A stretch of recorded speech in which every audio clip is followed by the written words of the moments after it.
কি বৃষ্টি হচ্ছে আমাদের এখানে। দেখো এসছি বাবার বাড়ি, ভাবছিলাম বাড়ি চলে যাব, কিন্তু আর যাওয়া হলো না বৃষ্টির জন্য।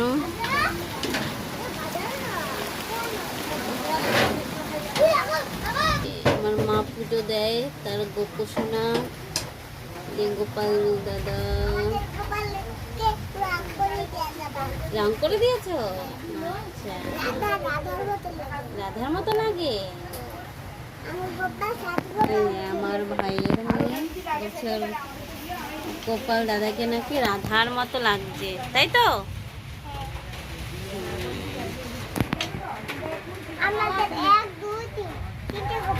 তিনটে গোপাল, আমাদের একটা দুটো তিনটে।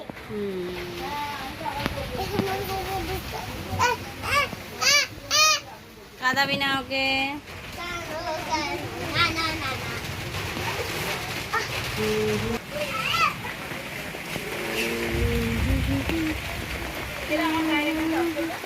আরো কত মেঘ পড়েছে, দেখো আরো বৃষ্টি হবে। বাজারে যাবো ভাবছিলাম মাসি। কেন মা? তো কিনতে